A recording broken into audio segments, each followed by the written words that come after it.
السلام علیکم دوستو، BW چینل میں خوش آمدید۔ دوستو، اللہ کے فضل کرم سے آپ خیریت سے ہوں گے۔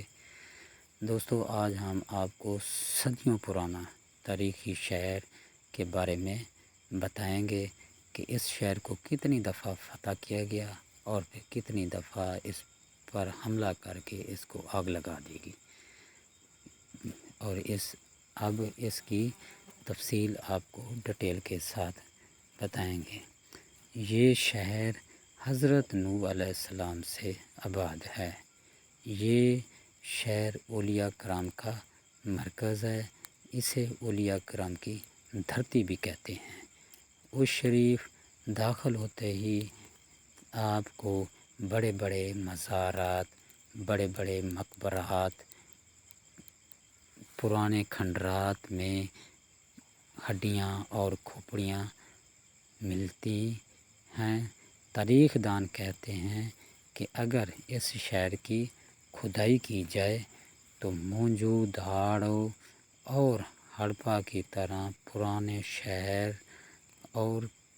شہر میں قیمتی نوادرات ضرور ملیں گے، مگر حکمران سو رہے ہیں، جس کی وجہ سے پاکستان کی تاریخ آہستہ آہستہ دم توڑ رہی ہے۔ چلیے اس شریف کے بارے میں آپ کو تفصیل بتاتے ہیں کہ جنوبی پنجاب میں پانچ دریاؤں کے سنگم میں ایک شہر ایسا ہے جو کسی دور میں ایک بڑی سلطنت کا دارالحکومت ہوا کرتا تھا۔ یہاں سے پھوٹنے والے علم و عرفان کے سوتوں نے سارے برِ صغیر کو سیراب کر رکھا تھا، لیکن آج اس شہر کو تحصیل کا درجہ بھی نہیں دیتے۔ بہاولپور سے جنوب مغرب کی طرف 80 کلومیٹر کے فاصلے پر یہ شہر واقع ہے۔ کسی زمانے میں 7 بڑی آبادیوں میں تقسیم ہوا کرتا تھا۔ 36 میل لمبائی اور 24 میل چوڑائی پر یہ شہر محیط تھا۔ شہر کی زوار پذیری کا آغاز اس وقت ہوا جب 400 عیسوی میں ایک قوم نے اس شہر پر حملہ کیا اور اس شہر کو تباہ و برباد کر دیا۔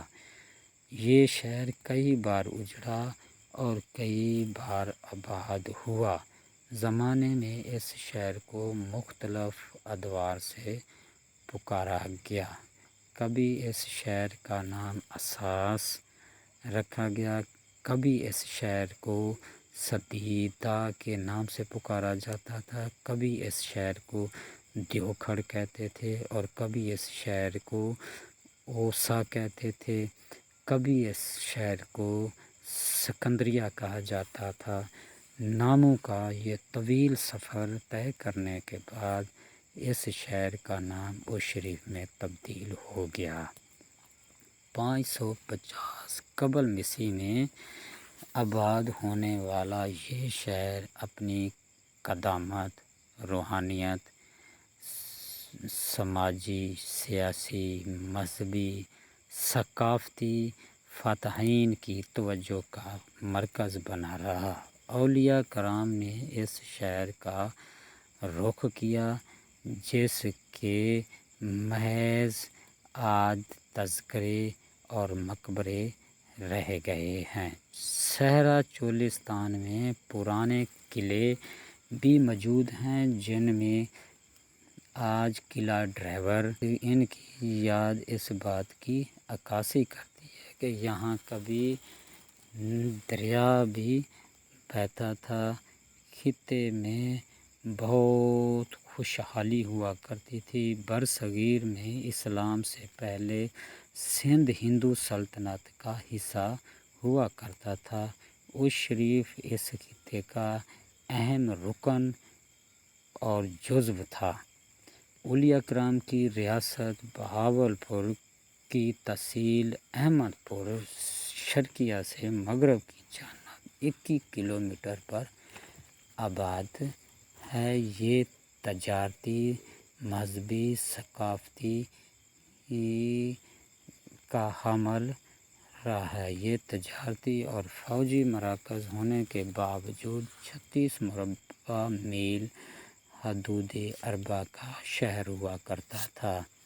حضور اکرم صلی اللہ علیہ وسلم کی آل جتنی اس شہر شریف میں آباد ہوئی کسی اور شہر میں موجود نہیں۔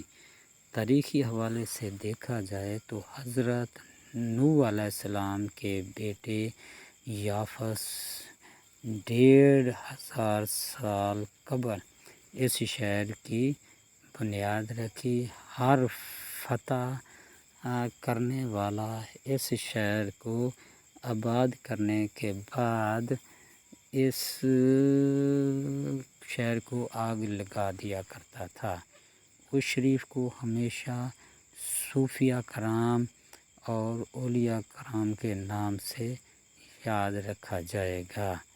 حضرت صفی الدین، حضرت جلال الدین سرخ پوش، حضرت مخدوم جہانیاں جہاں گشت، حضرت فضل الدین لاڈلہ، حضرت کبیر الدین حسن ریا، حضرت صدر الدین راجن کتار، حضرت غوث بندری اس خطے میں سپرد خاک ہیں۔ ہمایوں کے دور کا مرزا کامران کی حکومت تھی۔ مرزا کامران نے بہت سے مزارات کی تعمیر ہوئی۔ سکھوں کے دور حکومت میں اس شریف پر 2 مرتبہ حملہ ہوا۔ شہر کو کافی حد تک نقصان ہوا بلکہ شہر کو تباہ و برباد کر دیا گیا۔ 1817 میں آنے والے سیلابی ریلے نے اس شہر کو بری طرح متاثر کیا اور بہت سارے مزارات مقبرے اپنے ساتھ بہا کر لے گیا۔ اس شہر کی تاریخی اہمیت کی بنیاد یہاں کے 3 بڑے مقبرے اپنی خستہ حال میں موجود ہیں جو کبھی بھی زمین بوس ہو سکتے ہیں، جن میں ایک مقبرہ بی بی جوندی کا ہے۔ یہ مقبرہ 1500 صدی کے آخری عشرے خراسان کے حکمران محمد دلشاد نے بنوایا تھا۔ دوسرا مقبرہ حضرت جہانیاں جہاں گشت رحمۃ اللہ کے استاد حضرت بہاؤالعلم کا ہے، جبکہ تیسرا مقبرہ اس مقبرے کے معمار استاد نوریا کا ہے۔ یہ تینوں مقبرے نایاب و نادر اپنی ٹوٹی پھوٹی دیوار لیے آج کسی قدردان کو ترس رہے ہیں۔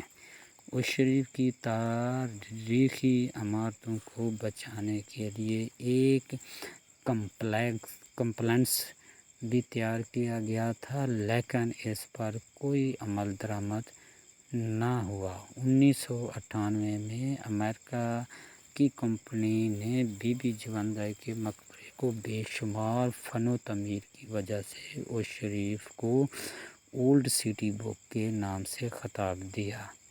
فن تعمیر کا شاہکار 2000 میں دنیا بھر کی تاریخی عمارات میں پہلے نمبر پر تھا۔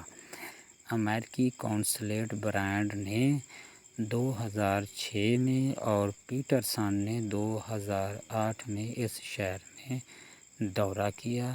اس کی تعمیر کے لیے $50,000 کا عطیہ بھی دیا۔ اس عطیے کا تھوڑا سا حصہ بھی اس عمارت یا مقبرے پر لگا دیا جاتا تو آج اس کی یہ حالت نہ ہوتی۔ یہ خطہ ہمیشہ علم و عرفان اور روحانیت کا مرکز رہا ہے۔ روایت کے مطابق 12ویں صدی کے حکمران ہندو راجا جیپال تخت نشین تھا۔ اس کی 2 بیٹیاں تھیں۔ ایک بیٹی کا نام اوچھا رانی تھا جس کے نام پر آج اس شریف آباد ہے۔ جبکہ دوسری بیٹی کا نام سیتا رانی تھا، جس کے نام پر آج سیت پور آباد ہے۔ جب حضرت جلال الدین سرخ پوش رحمۃ اللہ اس شریف تشریف لائے اور تو اس شریف کا نام دیو گڑھ تھا۔ مشہور سیاح حضرت ابن بطوطہ اس شریف پہنچا تو اسے تجارتی شہر پایا گیا۔ تجارتی سلسلہ دریائی تھا، لاکھوں انسان موت کے نذر ہوئے، لیکن آج بھی اس شہر کے تاریخی آثار منہ بولتا ثبوت ہیں۔ یہاں پر 2000 سال پرانی قبریں، کھوپڑیاں، مزارات، مقبرے اور ہڈیاں مل جاتی ہیں۔ روایت کے مطابق چرچ نے 1500 سال پہلے ملتان پہنچ کر اس شہر کو اپنے قبضے میں لے لیا تھا، جس کے 5000 سال پہلے حضرت اعظہونی نے اس شہر کو آگ لگا دی۔ اسکندریہ اعظم کی فتح کے بعد اس شریف کو اسکندریہ کے نام سے پکارا جانے لگا۔ جب اسکندر اس شریف کی دھرتی سے واپس لوٹنے لگے تو اس نے اس شہر کو کچھ معاہدوں کے تحت راجہ پورس کے حوالے کر دیا۔ 1005 میں محمود احمد غزنوی نے اس شہر پر حملہ کیا اور راجہ جیپال کو شکست دی۔ 1075 میں شہاب الدین غوری نے اس شہر پر اپنا تسلط قائم کیا۔ حضرت سلطان جلال الدین شاہ 1221 ہجری میں چنگیز خان سے شکست کھا کر دریائے سندھ عبور کر کے فرار ہوا۔ سندھ پہنچنے کے بعد ناصر الدین قباچہ اور شمس الدین سے مدد کی درخواست کی۔ جب نا امید واپس جانے لگا تو شہر کو آگ لگا دی گئی۔ 12ویں صدی میں برصغیر کے مشہور شہروں میں اس شریف کا نام شمار ہونے لگا۔ اس کے بعد یہ شہر بہادریہ خاندان کے زیر اقتدار رہا۔ اس شریف میں علوم اسلامی کی ابتدا 370 ہجری میں حضرت صفی الدین رحمۃ اللہ کی آمد سے ہوئی۔ اس شریف میں پذیرائی کے بعد 17 سال کی عمر میں اسلامیہ یونیورسٹی کی بنیاد رکھی۔ حضرت شمس الدین التمش نے اس شریف پر حملہ کیا اور یونیورسٹی سمیت کتب کو بھی تباہ و برباد کر دیا۔ اس کے بعد اس شریف کو اپنی کھوئی ہوئی حالت واپس نہ مل سکی۔ ناظرین، یہ ہے اس شریف کی تاریخی حیثیت جو آج ہم نے آپ کو ڈیٹیل کے ساتھ بتائی۔ اگر آپ کو میری یہ ویڈیو اچھی لگی تو لائک اور کمنٹس دینا نہ بھولیں۔